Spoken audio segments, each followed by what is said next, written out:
और पुष्प का प्रबंध करो। जी, लाता हूँ। नव वधू की भांति सजनी चाहिए संपूर्ण अयोध्या। रुको, मैं कह रहा हूं रुक जाओ। ये क्या कर रहे हो तुम सब? हैं?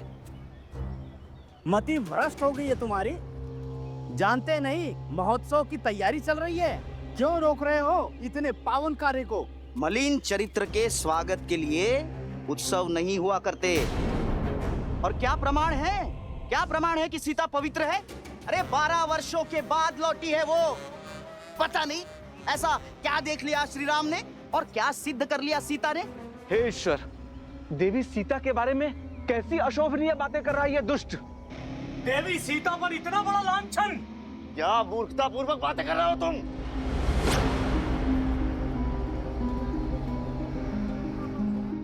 सत्य बोल रहा हूं मैं, केवल सत्य।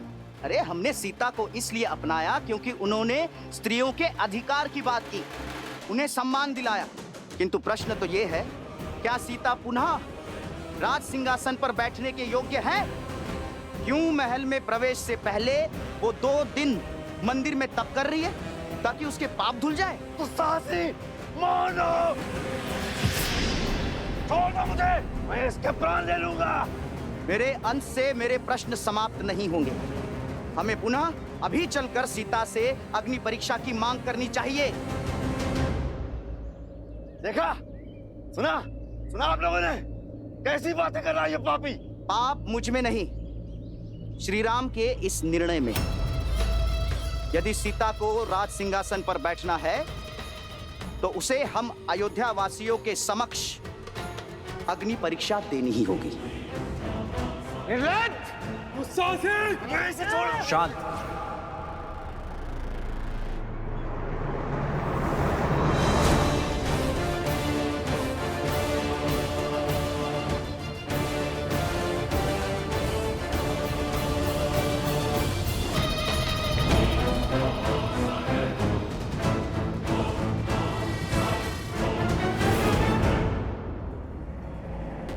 रुक क्यों गए राज अनुज?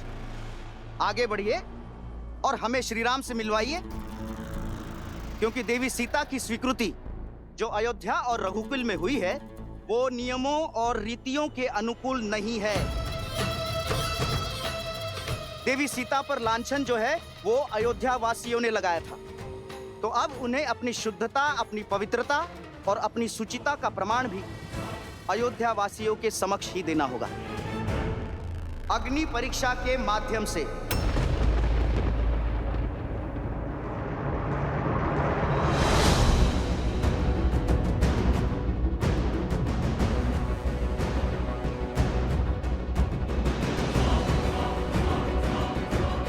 मौन हो जाओ मूर्ख, अपने प्राणों का मोह नहीं है तुम्हें?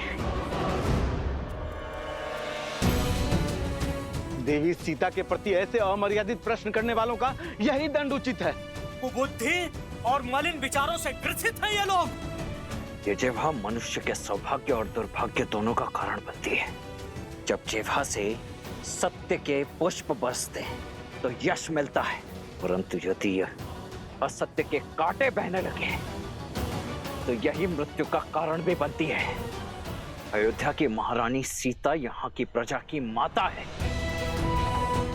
अब जब यहाँ की प्रजा ने अपनी भूल स्वीकार कर यहाँ के जन ने, मन ने उन्हें अपनी महारानी स्वीकार किया है, पूर्ण रूप से अपनाया है, तब तो तुम एक बार पुनः इस भ्रष्ट मलिन विचार के साथ पुनः खड़े हो गए।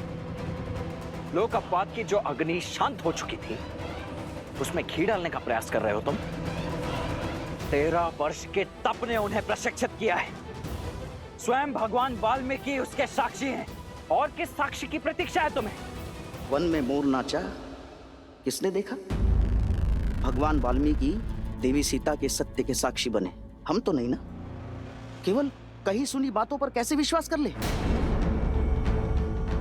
अयोध्या के लोगों ने भावनाओं में बहकर उन्हें फिर से अपनाया, किंतु हम अभी तक इस भ्रमजाल से बचे हैं। और किस आधार पर देवी सीता की शुद्धता प्रमाणित होती है, बताइए? और यदि नहीं बता सकते तो कहिए देवी सीता से आए और दे अग्नि परीक्षा और फिर बैठे अयोध्या के पवित्र सिंहासन पर। जगाया उसे जाता है जो सो रहा हो, परंतु जो जागते हुए सोने का ढोंग कर रहा हो वो तुम जैसा कोई कुतर्की ही हो सकता है। नहीं है विश्वास तुम मत करो, किंतु मेरी भाभी मां अब कोई और परीक्षा नहीं देंगी और ना ही मैं दूंगा कोई भी स्पष्टीकरण, परंतु मैं ले अवश्य सकता हूं तुम्हारे प्राण। वो तो मैं इस आनंद के महोत्सव को रक्त रंजित नहीं करना चाहता, अन्यथा इस धरा को तुम्हारे रक्त से धोने में तनिक भी विलंब नहीं करता मैं। अब इस जीवन दान को अपने जीवन की अंतिम अनमोल भेंट समझकर यहां से चले जाओ, निकल जाओ यहां से। हटाओ ना यहाँ से। जब प्रश्न कुतर्क समझकर टाल दिए जाए, अर्थात आपके पास कोई तर्क नहीं, ये सत्य नहीं है, ये छल है रघुकुल का। देवी सीता को अयोध्या लाने का स्वांग है ये, अन्याय है ये, अन्याय है, अन्याय, अन्याय है। अयोध्यापति श्री राजा रामचंद्र और मिथिला कुमारी सीता के पुत्र लव और कुश मिथिला सभा में पधार रहे हैं।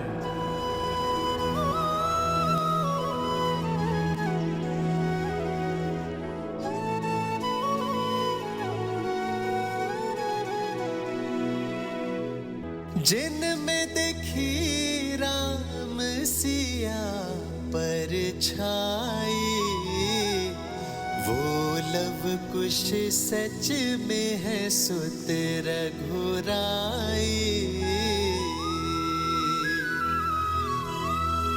जनक सुनैना नैना बरसे धारा, सच कहे ज्ञानी सुध असल से प्यारा।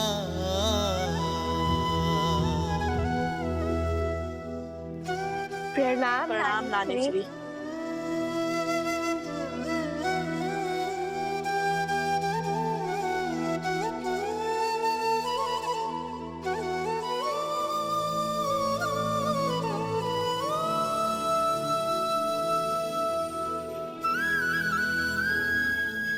लव, कुश, मेरे नाती, जब तुम्हें पहली बार देखा था तभी मैंने सीता की छवि पाई थी। महादेव से प्रार्थना की कि मुझे ऐसे ही नाती हो, और देखो महादेव ने मेरी सुन ली। जिस घड़ी की प्रतीक्षा वर्षों से थी, आज वो घड़ी आ ही गई। मेरी सीता का संसार पुनः सुखमय हो गया। मिथिला के लिए ये समय कितना शुभ है। प्रणाम नाना श्री। आयुष्मान भव, चिरंजीव भव।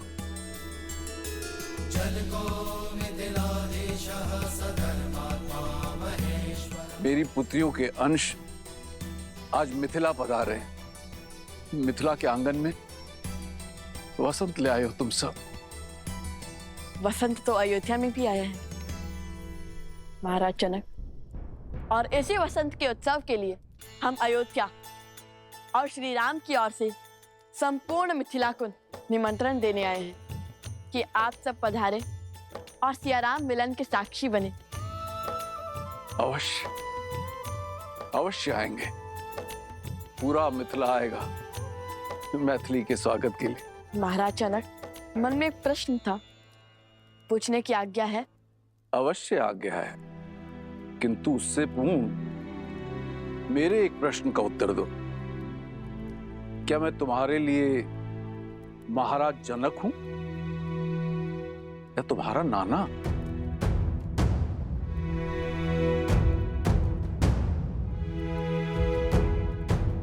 देखिए, अब ये प्रश्न उत्तर की झड़ियां बाद में लगाना।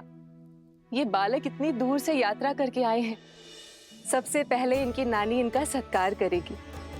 चलो बालकों, तुम्हारी नानी ने तुम सबके लिए भिन्न भिन्न प्रकार के व्यंजन बनाए हैं। आओ, चलो, आओ।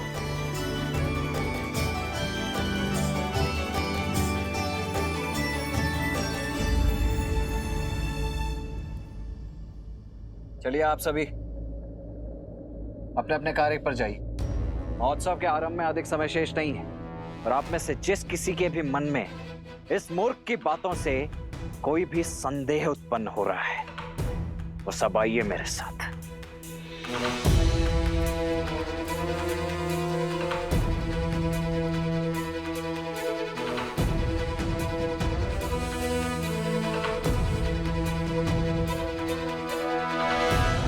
जिस राम और सीता की तुम बात कर रही हो ना, उन्हें ये पवित्र और सुगंधित पुष्प नहीं, कांटों का हार मिलना चाहिए। और मैं बनाऊंगा ये कांटों का हार उन दोनों के लिए। ये सब आप क्या कह रहे हैं? क्या करने वाले हैं आप?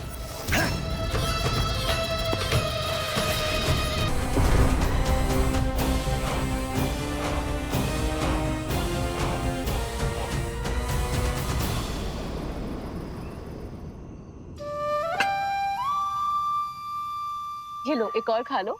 नहीं नहीं, बस और नहीं नानी श्री, पेट भर गया। ठीक है, मत खाओ।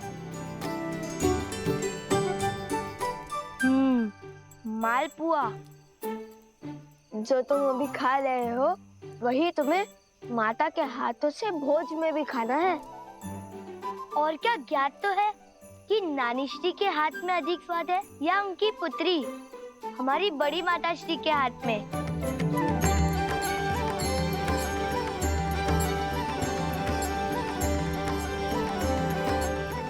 धन्यवाद नानी श्री, भोजन में आनंद आ गया। अब समझा मेरी माता ने इतना स्वादिष्ट भोजन बनाना किससे सीखा है।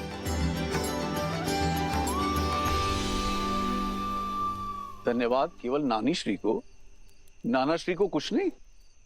धन्यवाद महाराज जनक। धन्यवाद महाराज जनक।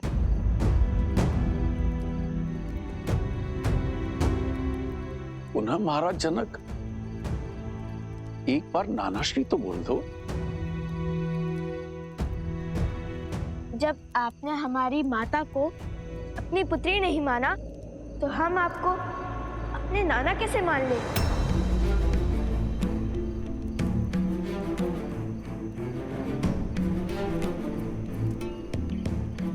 कारावास, आपकी पुत्री वन वन भटकती रही, एक राजकुमारी होकर भी एक वनवासिनी का जीवन जीती रही। आपने उनकी सिटक ना ली, उनसे मिले नहीं कि वो कैसी है, किस अवस्था में है, कहाँ है, कुछ भी जानने का प्रयास तक नहीं किया आपने। छोटी माता श्री से ज्ञात हुआ कि नानी श्री अस्वस्थ थी। यदि वो चाहती तो यूं माता को खोज निकालती, किंतु आप मिथिला नरेश होकर भी चूक गए। क्षमा कीजिए महाराज, हमारी मंशा आपका अपमान करना नहीं था, बल्कि हमारी मंशा तो हमारे मन में उत्पन्न हुए प्रश्न का उत्तर पाना था। वो संदेह जो हमारे मन में अभी अभी उत्पन्न हुआ, और न जाने प्रश्न हमारी माता के मन में कब से कचोट रहा हो कौन है। जिन माता पिता ने उन्हें इतना स्नेह दिया, वो उन्हें अकस्मात ऐसे भूल क्यों गए? और क्यों अयोध्या की भांति मिथिला ने भी उनसे मुख मोड़ लिया?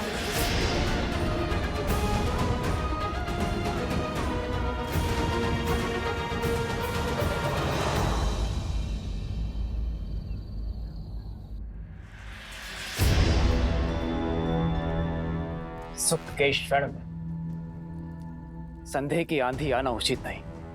उस व्यक्ति का भाभी मां के चरित्र पर पुनः प्रश्न उठाना ये विचित्र भी है और विचारणीय भी। राज अनुज लक्ष्मण ने उचित किया उस पापी के साथ। मेरी मां ने तो लोक अपवाद की इस नवीन ज्वाला को भड़कने से पूर्व ही मृत्यु शैया पे सुला दीजिए, अंत कर दीजिए उस दुष्ट का। नहीं सुमन जी, राम राज्य में प्रश्नों का उत्तर दिया जाता है, दंड नहीं। उचित किया लक्ष्मण तुमने, जो उसे कोई हानि नहीं पहुंचाई। अब इस बात को यहीं दबा दो और जाने दो, हर व्यक्ति की अपनी एक सोच होती है, अपनी एक विचारधारा होती है।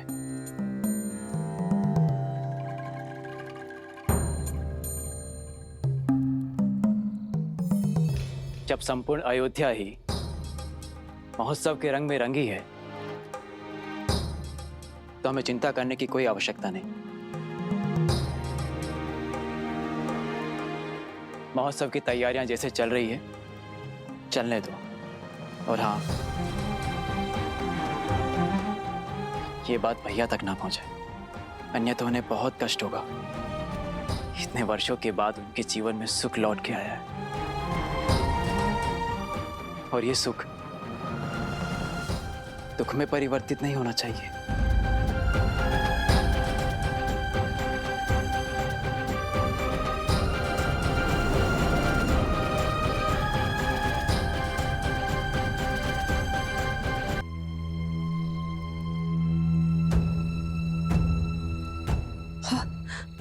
अब जब सब कुछ मंगल हो रहा था, न जाने ये कौन है जो मेरी सीता पे लांछन लगाने और उसे अग्नि परीक्षा की ललकार लेकर आ गया।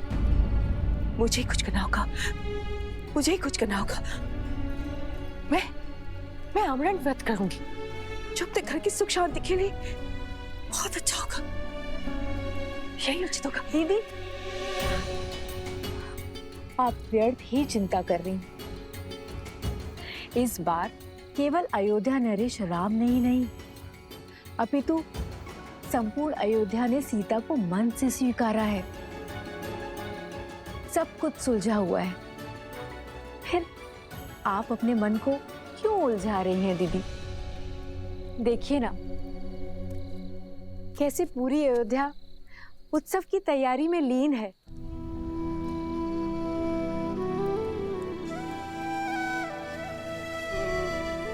सबके मुख पे कितना हर्ष है, उल्लास है। सब कुछ शुभ है दीदी। आप व्यर्थ की चिंता त्याग दीजिए। अब जहां सहस्त्रों भले व्यक्ति होंगे, वहां एक दो बुरे भी तो होंगे ना दीदी। चलिए, अब अपने आंसू पोंछ लीजिए। यदि राम ने आपका ऐसा चिंतित मुख देख लिया ना, तो व्यर्थ में दुखी हो जाएगा हमारा पुत्र।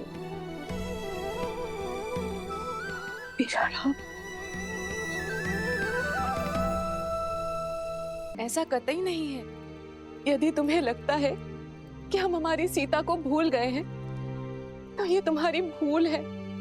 और सुनैना, भूल तो मुझसे हुई है। इतने वर्षों तक अपनी पुत्री की सुध न लेने की भूल, उसकी कुशलता का ध्यान न रखने की भूल। यदि संतान सक्षम भी है, तब भी माता पिता को उसके साथ खड़े रहना चाहिए। किंतु मेरे पग समाज की रीत से बंधे थे। विवाह के पश्चात जनक की पुत्री राजा राम की पत्नी बन गई, अयोध्या की महारानी हो गई।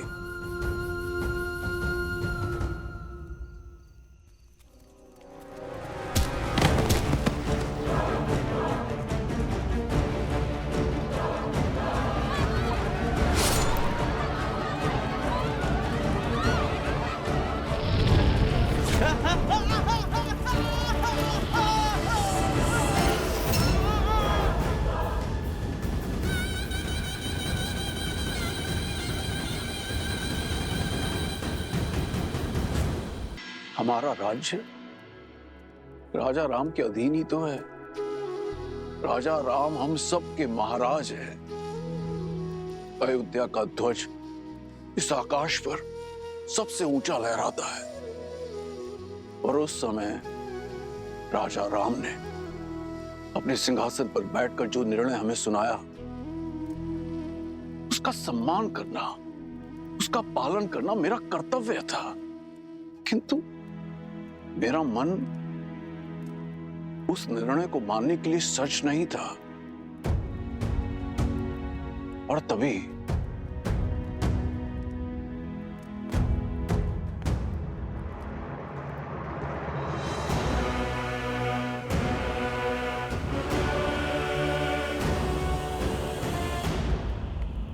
पुत्री सीता ने मुझे ये पत्र भेजा था जो उसने अयोध्या छोड़ते समय लिखा था। इसमें उसने मुझे उसे ढूंढने से मना किया था। यह भी लिखा है कि ये निर्णय उसका अपना है और मैं अपने राजा श्री राम राज्य की कल्पना के विरुद्ध ना जाऊं। मुझे स्वयं पर जितनी गिलानी है उससे कहीं अधिक अपनी पुत्री सीता पर गर्व है। उसने जो कुछ भी किया समाज कल्याण के लिए किया। मेरे हाथ बांधकर उसने समाज के हर पुरुष को स्त्रियों के विरुद्ध विकट विचारों से मुक्त कर दिया। मैं अपनी भूल स्वीकारता हूं। एक पिता होकर भी मैं अपनी पुत्री को ढूंढ ना सका, उसके कष्ट ना हर सका और इस कारण मैं तुम दोनों का अपराधी भी हूं। मुझे क्षमा कर दो, क्षमा कर दो मुझे।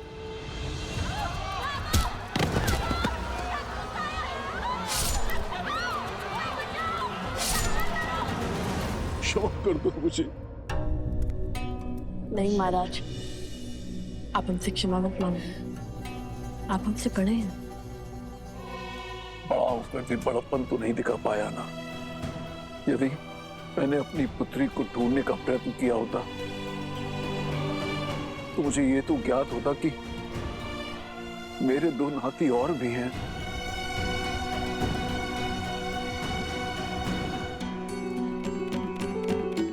यदि हमारी बातों ने आपका हृदय आहत किया तो हमें क्षमा कर दीजिए। बालपन से सीखता है संबंधों का महत्व और उनका मूल्य अशुभ घड़ी में समझ में आता है। विकट परिस्थिति में यदि वो साथ दे तो वो अपने होते हैं और हमारी माता अकेली थी, बस उसीलिए दुखी थे हम।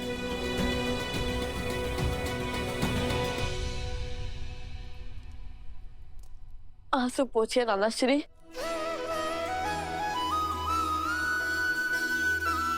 नाना श्री, एक बार पुनः कहो। अपने आंसू पोछिए। अपने आंसू पोछिए नाना श्री। जब अपनी पुत्री सीता से मिलूंगा तो एक राजा नहीं अपितु पिता होने के नाते उससे क्षमा अवश्य मांगूंगा।